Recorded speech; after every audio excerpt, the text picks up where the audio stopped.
আজকের এই ভিডিওটা তোমাদের সকলের জন্য খুব ইম্পর্টেন্ট, কারণ এই ভিডিওটাতে তোমরা অনেকেই সাবধান হয়ে যেতে পারবে। কি কারণে ভিডিওটা শুরু করছি সেটা পরে বলছি, প্রথমে তোমরা একটু আগে এই ভিডিওটা দেখে নাও, তারপরে আমি বাকিটা সব তোমাদেরকে বুঝিয়ে বলছি।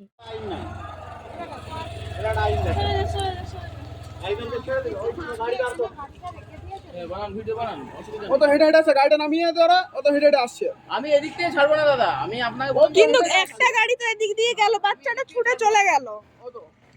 হেলমেট নিয়ে হেঁটে হেঁটে আসছে। এই তো একজন হেলমেট নিয়ে আসছে, বাকিগুলো হেঁটে হেঁটে আসছে। একটা গেট না, যাও নিয়ে চলে এসো।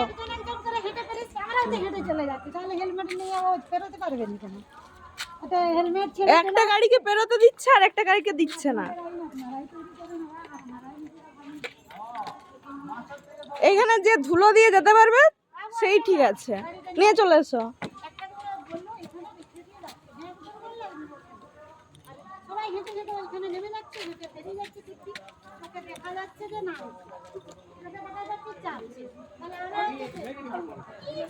তো গাড়িগুলো কি উড়ে উড়ে যাচ্ছে?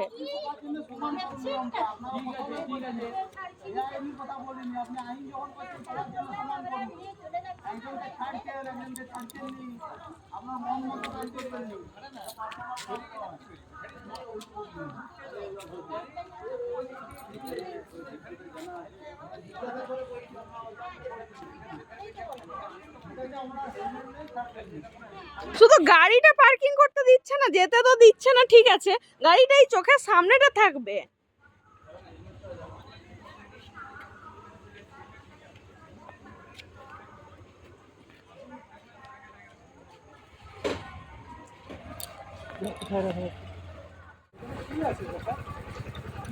ওইদিকে কি মন্দির আছে বলছে, এদিকে যাবো, চলো আমরা। গাড়িটা নিচে রাখো।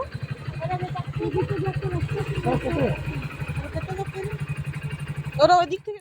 প্রথমে সবাইকে বলছি, ভিডিওটা কেউই স্কিপ করো না, কারণ 5 মিনিট সময় দিয়ে যদি এই ভিডিওটা দেখো তাহলে তোমরা অনেকটা সাবধান হয়ে যেতে পারবে। তো এই ভিডিওটা দেখলে যে কি কারণ নিয়ে এই ভিডিওটা আমি বানাচ্ছি, তো ঘটনাটা হয়েছে কালকে। কালকে আমরা গিয়েছিলাম মুকুটমণিপুর। তো মুকুটমণিপুর ঘুরতে যেয়ে সাধারণত ওইখানে যে মন্দিরটা রয়েছে সবাই সেখানকে দেখতে যাবে নিশ্চয়ই। তো যাওয়ার সময় ওখানে দেখবে ট্রাফিক পুলিশ ঘেরছে, ঘেরে সবার হেলমেট আছে কিনা চেক করছে। যাদের হেলমেট নেই তাদেরকে যেতে দিচ্ছে না। শুধু একজনের হেলমেট থাকলেই হবে না, সবার থাকতে হবে। গাড়িতে যজন বসে থাকবে সবার হেলমেট দরকার। তো আমাদের সবার ছিল না হেলমেট, আমাদের একজনেরই হেলমেট ছিল। তো আমাদেরকে প্রথমে আটকিয়ে বলে যে না, হেলমেট না থাকলে যেতে দেওয়া হবে না সবাইকে, প্রত্যেকজনের হেলমেট চাই। তো প্রথমে আমরা কথা বলে দেখলাম যদি যেতে দেয়, তারপর দেখলাম যে না, যেতে দিচ্ছে না। তারপরে আমরা ওখানে সামনে পার্কিং ছিল, তো তোমরা দেখলে ভিডিওতে যে ওখানে সামনে পার্কিং রয়েছে। তো তারপর আমরা ভাবলাম যে না, গাড়িটা এখানে পার্ক করে তারপর আমরা হেঁটেই ঘুরতে যাব। তারপরে ওখানে পুলিশও ছিল, কিন্তু এই সিভিক পুলিশটা খুব বাজে ব্যবহার করছিল আমাদের সাথে। আমাদেরকে বলছিল যে কোনো মতে পার্কিং করতে দেবে না। প্রথমেই আমি ক্যামেরাটা চালু করিনি, প্রথমে অনেক ঘটনাই ঘটে গিয়েছে, তারপরে আমি ক্যামেরাটা চালু করতে বাধ্য হলাম। তো ওখানে নিয়ম ছিল যে হেলমেট ছাড়া কাউকে ভেতরে ঢুকতে দেবে না। তো সেটা যদি সবার ক্ষেত্রেই নিয়মটা থাকতো তাহলে নিশ্চয়ই মেনে নিতাম। আর আমরা তো নিয়ম ভাঙতেও চাইনি, আমরা ভেতরে তো যেতে চাইনি, আমরা বললাম যে সামনে পার্কিং করব। কিন্তু না, শুধু আমাদেরকেই আটকে রেখেছিল, ওখানে অনেক মানুষকে ভেতরে ঢুকতে দিয়েছে। তোমরা দেখতেই পাচ্ছ ভিডিওটাতে, শুধু আমাদেরকে হ্যারাসমেন্ট করে যে তারা কি পেয়েছে আমি সত্যিই জানি না। ওখানে পুলিশটা ছিল, পুলিশটা কিন্তু আমাদেরকে বলেছিল না ভেতরে পার্কিং করে দাও, কিন্তু সিভিক পুলিশটা এতটাই জেদ ছিল যে না, কোনো মতেই আমাদেরকে পার্কিং করতে দেবে না মানে দেবে না। তো আমি বলছি যে পুলিশ, সিভিক পুলিশ সবাই তো সাধারণ মানুষের সাহায্যের জন্যই রয়েছে। তো ওখানে মানুষের সাহায্য না করে মানুষকে হ্যারাসমেন্ট করে কি পাচ্ছে? তো তোমাদেরকে আমি সাবধান করে দিলাম, তোমরা যারা যারা যাবে তো সিভিক পুলিশের হাত থেকে সাবধানে থাকবে। আর আমরা জানতাম না যে ওখানে হেলমেট দরকার ছিল, নাহলে আমরা নিশ্চয়ই নিয়ে যেতাম। তো তোমরা যারা যারা জানো না ব্যাপারটা তারা সবাই এই ভিডিওটা প্লিজ শেয়ার করো, যাতে বাকি মানুষরা জানতে পারে যে ওখানে হেলমেটের প্রয়োজন, নাহলে ঢুকতে দেবে না। তো না হলে তোমাদেরকেও আমাদের মতো এরকম হ্যারাসমেন্ট হয়ে বাড়ি ফিরে আসতে হবে। তো আমরা যে বেড়াতে গিয়েছিলাম পুরো বেড়ানোটাই মাটি হয়ে গেল। তো তারপরে আমরা দেখাচ্ছিলাম যে দেখুন উম, অনেকজন তো ভেতরে ঢুকে গিয়েছে, বলে না ঢুকে গেলেও আমরা মানে আমি ঢুকতে দিইনি, এই গেট দিয়ে ঢুকেনি, ওখানে একটাই গেট ছিল, যদি ওই গেট দিয়ে না ঢুকে থাকে তাহলে তারা কোথা দিয়ে ঢুকলো আপনারাই বলুন। তো আমরা সেটা বললাম। তারপরে তারা মানে পাত্তাই দিচ্ছে না। আমরা বললাম যে তাহলে আমরা ভিডিও বানাচ্ছি, বলে বানান, আপনারা ভিডিও বানান, কত বানাবেন। পুলিশরা বলছে আচ্ছা ছেড়ে দে ছেড়ে দে, না সেবিক পুলিশটা কোনো মতেই ছাড়বে না। ওখানে মানুষকে হ্যারাসমেন্ট করে ওরা খুব আনন্দ পায় হয়তো।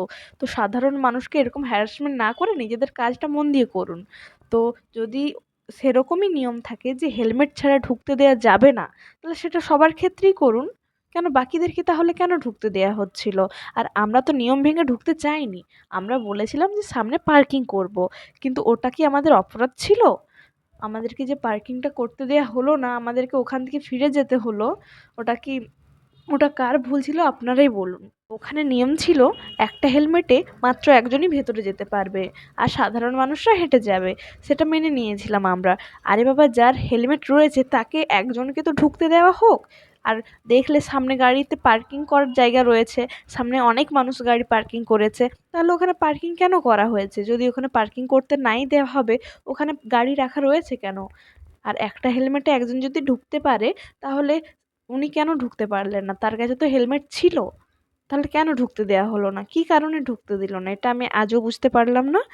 তো তোমাদের সবাইকে সাবধান করছি যে তোমরা হেলমেট অবশ্যই নিয়ে যেও। না হলে খুব সাবধানে থেকো ওই পুলিশটার থেকে। কারণ হ্যারাসমেন্ট করবে না, সাধারণ মানুষকে সাহায্য করুন, হ্যারাসমেন্ট না করে। মানুষকে বুঝিয়ে বলুন, আর যেটা নিয়ম করবেন সেটা সবার জন্য করুন। তাহলে সাধারণ মানুষ নিশ্চয়ই মেনে নেবে। একজনকে একরকম আরেকজনকে আরেক রকম ট্রিট করলে মানুষ অবশ্যই রেগে যাবে। এটা রাগার মতোই কারণ, কারণ আমরা অনেক দূর থেকে গিয়েছিলাম শুধু ওই মন্দিরটা দেখবো বলে, কিন্তু আমাদেরকে ব্যর্থ হয়েই ফিরে আসতে হয়েছে। তো ভিডিওটা এতটুকুই।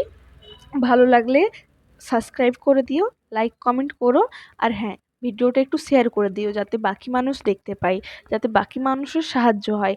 যারা যাবে তারা যেন ব্যাপারটা জেনে করেই যেতে পারে, নাহলে ওরকম হয়ে ঘুরে আসবে।